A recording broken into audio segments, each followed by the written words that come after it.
शीशा टूटे गुल मच जाए, शीशा टूटे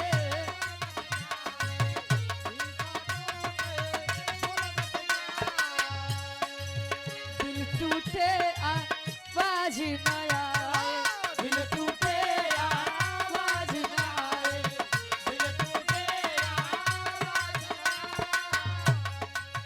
शीशा शीशा टूटे गुल मच जाए, दिल टूटे आवाज न आए।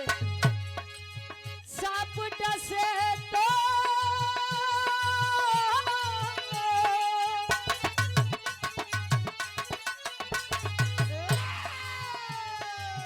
सांप डसे तो दोस्त बचाए, दोस्त डसे तो कौन बचाए, दोस्त डसे तो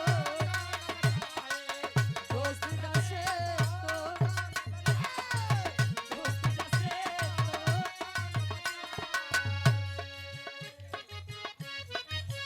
ओ मेरी जोहर जमी तुझे मालूम, सांप डसे तो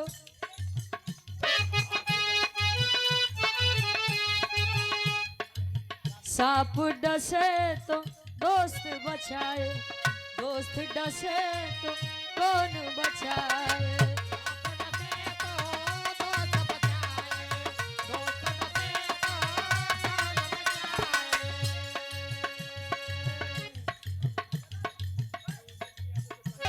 सांप डसे तो दोस्त बचाए, सांप डसे तो दोस्त बचाए, दोस्त डसे तो कौन बचाए, दोस्त डसे तो कौन बचाए।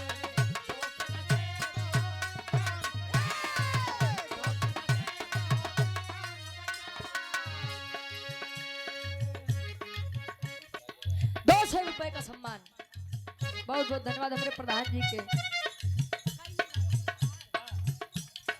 कई नी भरोसा तोहार,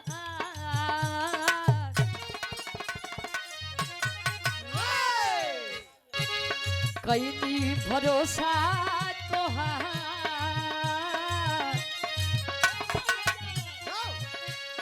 कई नी भरोसा तोहार, बोलो मुतगा देके न जइहा,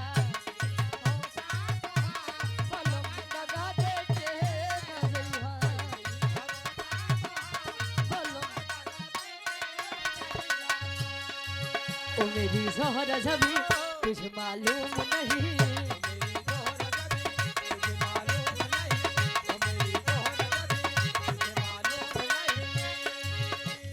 जोहर जभी तुझे मालूम नहीं, तू अभी तक है हंसी और मैं जवान, तुझ पे कुर्बान मेरी जान, मेरी जान, तुझ पे कुर्बान मेरी जान, मेरी जान, तुझ पे कुर्बान मेरी जान, मेरी जान, तुझ पे कुर्बान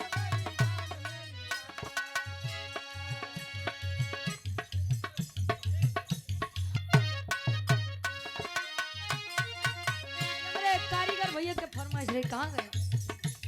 तभी गीती से हमका बड़ा घर भरा हाथ छूटत, दुल्ही मनावन करे। राजा हो तो कैसे मनाई, राजा हो तो कैसे मनाई, राजा हो तो कैसे मनाई। सक्षम कोचिंग सराय चंडी स्टेशन के पीछे क्लास चलती है, सराय चंडी स्टेशन के पीछे क्लास चलती है सक्षम कोचिंग। गरीब बच्चों को फ्री में भी पढ़ाया जाता है, हर वर्ग के बच्चों के लिए फ्री सुविधा। डायरेक्टर साहब आप शिव प्रताप भैया हमरे वाह। एक बार हम चाहेंगे कि भैया के नाम पर जोरदार ताली बजाए। वाह, शिक्षा के लिए कमी ऐसे लोग हैं जो फ्री में सुविधा खोल दें, बहुत बहुत धन्यवाद। बा ₹100 का सम्मान दुल्ही मनावन करे स्वर्गीय दादा श्री राम कला यादव जी गावत हैं। राजा हो तो है कैसे मनाई, राजा हो तो है कैसे मनाई, राजा हो तो है कैसे मनाई।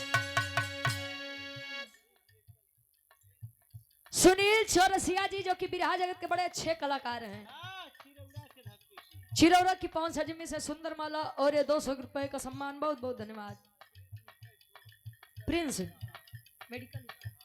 प्रिंस मेडिकल स्टोर चिरौरा चौराहा से 100 रुपया। बहुत बहुत धन्यवाद। और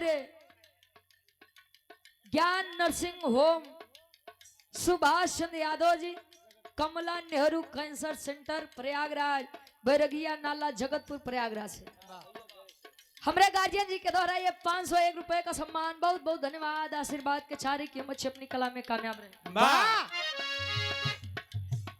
अरे रतिया में हमरे न लागई, अरे रतिया में हमरे न लागई, दुल्हा हो तो कैसे मनवाई, राजा हो तो कैसे मनाई, अरे रतिया में हमरे न लागई, रतिया में हमरे न लागई, दुल्हा हो तो कैसे मनाई, राजा हो तो कैसे मुआई। मुआई नहीं हो मनाई। वाह काहे अर्थ के अनर्थ करत है भाई का गुरु जी। अच्छा पहले के मेहरारू कम पढ़ी लिखी रहा भले लेकिन संस्कार बड़ा रहे। इहो नहीं बा कि संस्कार कुल घटे गवा है, यह खत्म हो गया। आए जैसा देश वैसा भेष का गुरु जी। पहले के लोग लंबा घूंघट करे काहे बदे जाना थे यार। उनका दांत बड़े बड़े रहता है, मुंह तो पे संस्कार रहा यार। आज के समय में कैदा पतोया तनी सब मुंह ढाक ले काहे का ढाकी मैं पूरा देशवा देख ले रहा हूँ इस समय। कुल तो पहले देख लेन ते आज ढाक के का करब। पहले देखुआरी होत बा का गुरु जी, सगाई होत बा, जयमाल होत बा, बियाह होत बा, कुल तो ऐसे ने देखत है तो का जरूरत बा मुंह तोपे के का। दुल्ही कहे कैसे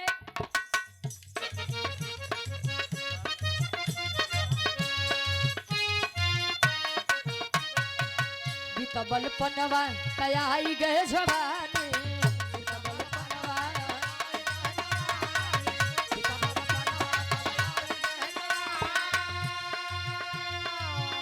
अरे रही रही के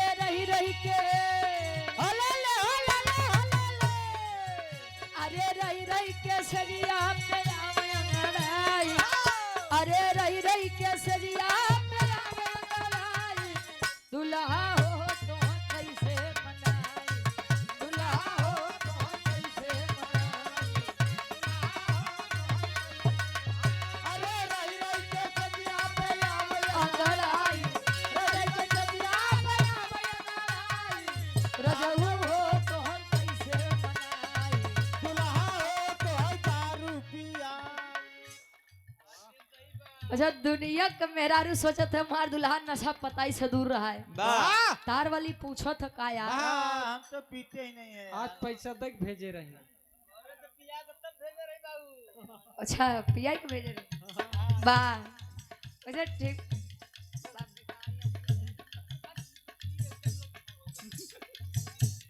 दादा कुछ दिन साथ छोड़ो इनकर। अरे हमें छोड़ देते हम चली तो आश्रम।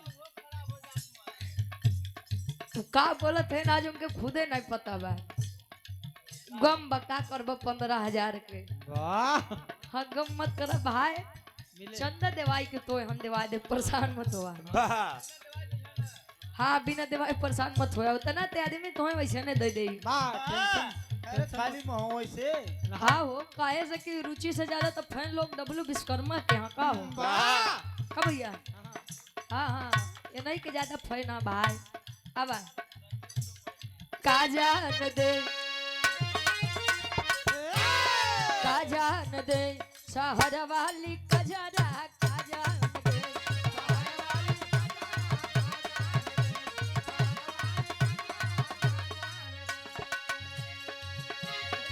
आन के बलमुआ के सेज को सुतावे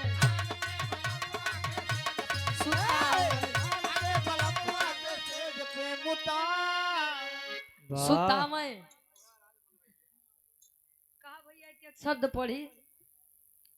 हाँ ऊ का बताइए। जिला पंचायत सदस्य पद प्रत्याशी अब इतना आराम ठीक बा। आप युवा कर्मठ जुझारू एवं ईमानदार प्रत्याशी इंजीनियर उदय सिंह समाज सेवी बड़े भाई हमारे बमथरिया बजाही कमला नगर प्रयागराज से वाह ये 100 रुपए का सम्मान, बहुत बहुत धन्यवाद। 17 सितंबर के साथ भैया के दरवाजे कार्यक्रम भी हुआ था। हाँ बहुत बहुत धन्यवाद। हुकुम सिंह यादव जी हमारे गार्जियन जी, हाँ, ये 100 रुपए का सम्मान। अच्छा हुकुम दे था कि माना था? हुकुम मानत थी। रैनी की 500 जमी से हमरे हुकुम भैया बहुत बहुत धन्यवाद बा, आशीर्वाद के चाह रहे वाह दुलाई कहे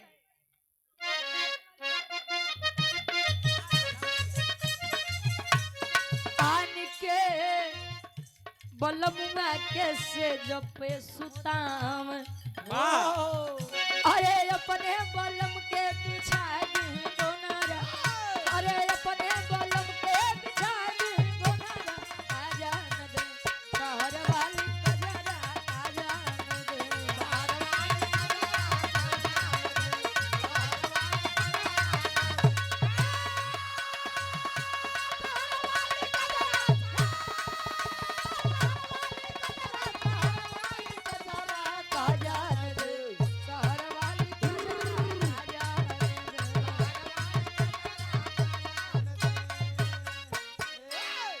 हमरे महेंद्र दादा के फरमाइश बा कि वो लड़की याद आती है। वाह कौन वाली? वही पुरानी वाली। अच्छा इनके हम दादा कही थी, बाकी इनकर उम्र दादा लाइन आई बा हो। वाह खाली बांदा से आया भरिया। अबे केवल 24-25 साल उम्र बा का हो। ये हमरे दादा के फरमाइश बा का करबो गुरुजी, उम्रिये के दोस्त बा वाह का हो। अब बड़ी सुंदर बिरहा आप लोग बाहर से सुना। अरे रुक जाओ, बड़ी सुंदर बिरहा है। और बिरहा के पहले एक बात सुनने के मिला कि कलाकार वो होता है जो नई चीज लोगों के बीच में परोसने का कार्य करे। वाह घोसी तुलापुर से, अच्छा झूसी तुलापुर। अनिल यादव भैया सूरज यादव के फैन है आप। वाह कवन वाला फैन वाह है? टेबल वाला। फैन का मतलब चाहे वाले हो। सोशल मीडिया पे बड़ा प्यार देते हैं सूरज यादव के। बहुत बहुत धन्यवाद बा, आशीर्वाद के साथ। ताजू स्कूल में यही पढ़ाई जाए। अब उस समय पे अगर पढ़े होता गुरुजी तो समझ कौन नहीं वाले आवत। पे? अच्छा नो का मतलब नहीं होता है और नो का मतलब जानना भी होता है। वाह तो दोनों के स्पेलिंग अलग अलग बात तो का करबा, अर्थ के अनर्थ कर चल।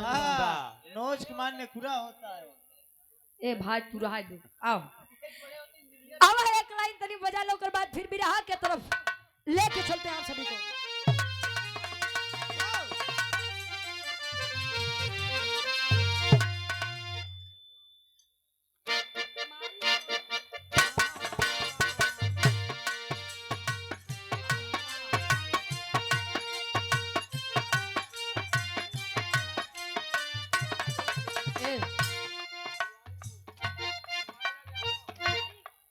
भुआरी लाल यादव जी तिवारी पूछे 51 रुपया, बहुत बहुत धन्यवाद बा। उ लड़का कहे लेकिन आज लड़की कहे कैसे। अब है राज यादव